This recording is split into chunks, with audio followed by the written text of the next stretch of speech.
guys, welcome back to my channel. If you are new here, welcome to the KC family.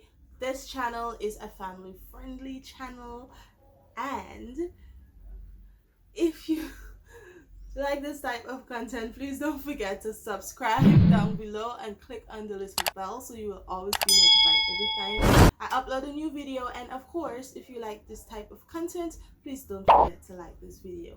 Now, without further ado, let's get into the video.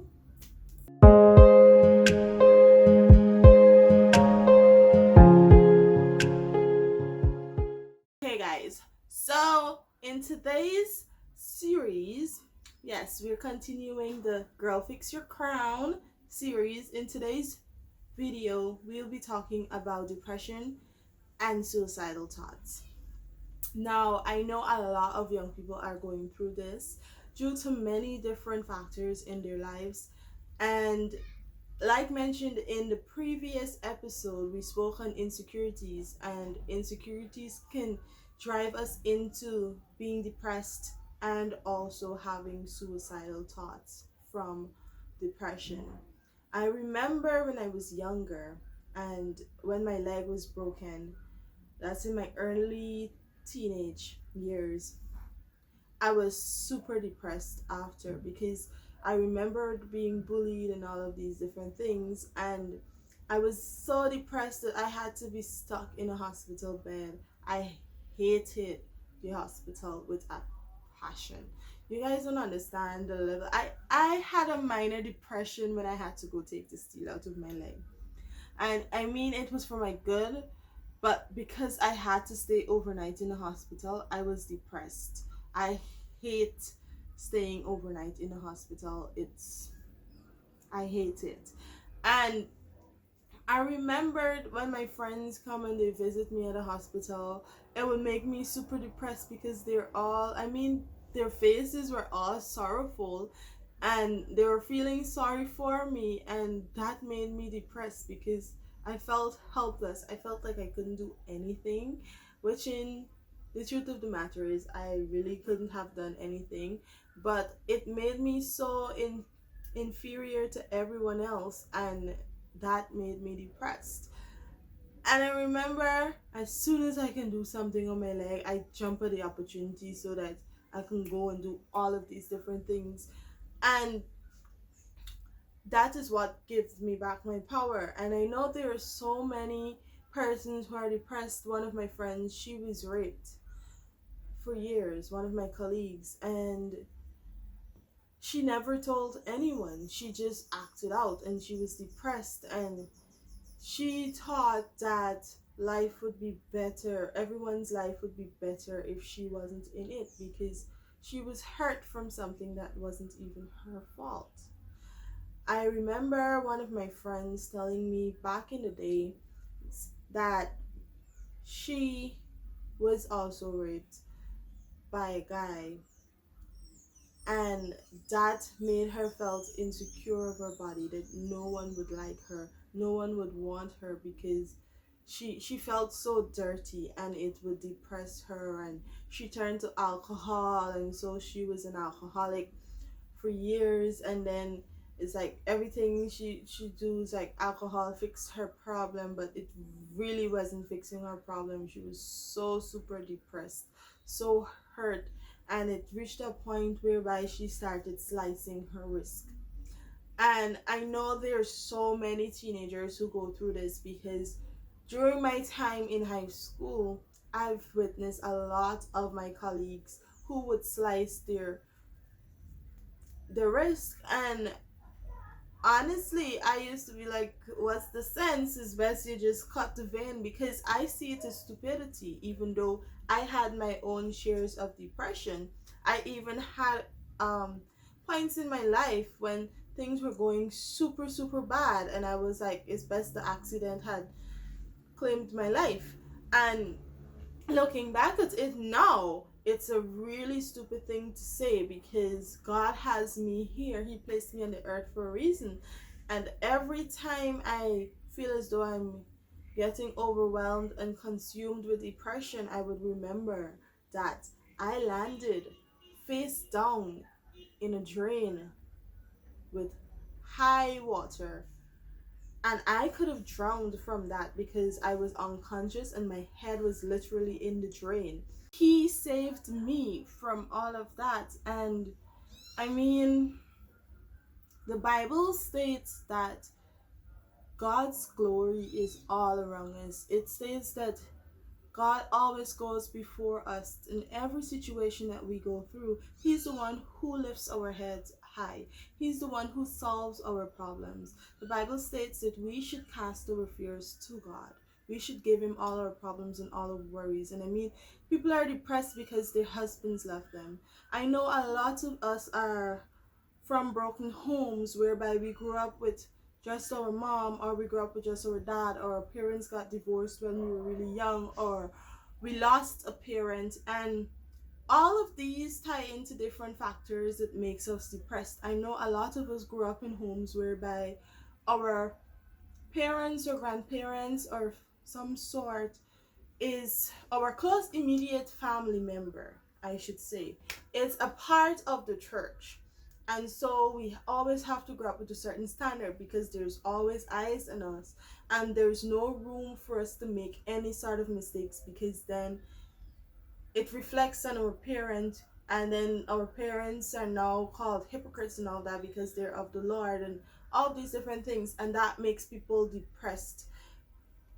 And I mean, it would drive you into doing so many crazy stuff like popping pills, speeding in your car, all these different aspects to commit suicide. I know, I'm not sure if the ban is still there, but I know there was a ban for persons who are visiting the Kaito Falls. If you guys don't know, Guyana is known for the Kaito Falls. This is the highest single drop waterfall in the entire world, and persons were banned from going close to that to see, because we had a numerous amount of deaths back a couple years back, whereby persons would visit the Kaito Falls and literally jump off.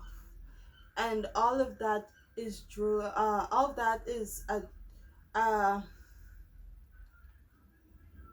it's like a pull, like all chained and linked to depression, to insecurities, to whatever is going on. And I mean, we're all human, we all have our issues, but I'm here to tell you, young ladies, fix your crown.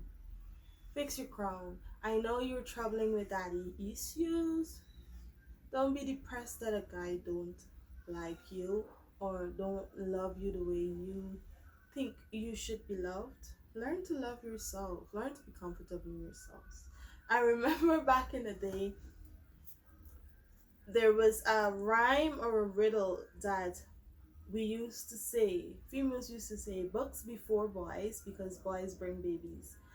And that's going on in society because girls go boys before books because boys is what, beautiful, pleasurable, I don't know, but a lot of us are choosing boys over education, and that's not what you're supposed to be doing, girl.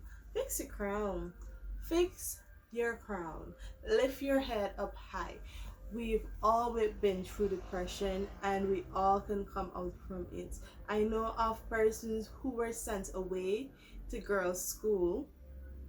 We would call it juvenile centers, but it's only for girls. So it's like an all-girl boarding school kind of thing, because they've chose the wrong path.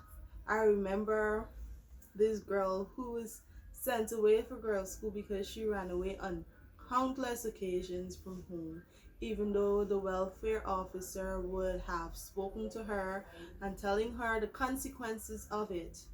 She did that and she tried to commit suicide. And it's all, I understand the level of depression that would drive you to that, because I've been through it. I've been through so much worried and being bullied that I was like, okay, why didn't my accident just claim my life? And in that time, I was like really, really hurting. And I mean, some of us are hurting over frivolous stuff, but I was really, really hurting. I don't want to go into it because honestly, I can't really remember what exactly drove that pain because I let it go. But I was really, really hurting to the point where I was like, I should have just died in my accident. Life would have been better. But looking at it is that life wouldn't have been better because my husband wouldn't have met the love of his life and soulmate. My friends wouldn't have met me. A lot of persons whose life I have impacted and a lot of persons who have reached wouldn't have met me. God wouldn't have been using me today to produce this series to help a lot of other young girls. So think about it. You might be hurting now, but all of this is a part of your purpose. All of this is a part of your life. All of this is supposed to happen. And one thing that I live by, that my mom was constantly telling me throughout the years, especially when I was depressed due to my accident, because she was so well aware of it. Like, I would be crying and she was like, everything happens for a reason. Everything happens for a reason. Maybe God was protecting. He caused my accident to protect me from so many things. Who knows? Only He can tell me when that day reached. But my mom, like, I was crying. I was like, Mommy, it's school party. And again, she was like, sweetheart, you don't have to go. There's so many other parties that you can go. I was like, but it's the only party in school. Don't get that. And she was like, it's okay, you don't have to. And she kept reminding me that this is happening for a reason. Everything happens for a reason. And so with that, I would like to tell you guys, fix your crown. Everything happens for a reason. That's what we're gonna hashtag this. So go in the comments, hashtag everything happens for a reason. God got my back. Everything happens for a reason. So your setback doesn't mean that it's not gonna happen. There are always setbacks, there are always hurdles. So whatever depression you're fighting with as a young lady, whatever suicidal thoughts, talk to someone. Talk to your pastor or talk to someone that you feel that you can confide in. Talk to someone, let it out, because depression is very dark and you need to get that out. You need to come out of that funk. You need to just, when I feel things becoming depressed, when I feel that things are becoming depressing to me, I talk to my friend or I would talk to my husband. I get that out because I don't want to be consumed with that darkness. And most of all, I pray. So praying is important. So just remember, I love you guys so much, and I hope this video was somewhat helpful, if not to everyone, to at least one person. So this is the end of the video. I love you guys. Stay beautiful, stay blessed. Girl, fix your crown. Don't forget to like, comment, and subscribe to my channel. Also, click on the notification bell so you will always be notified. And I love you, Casey babies.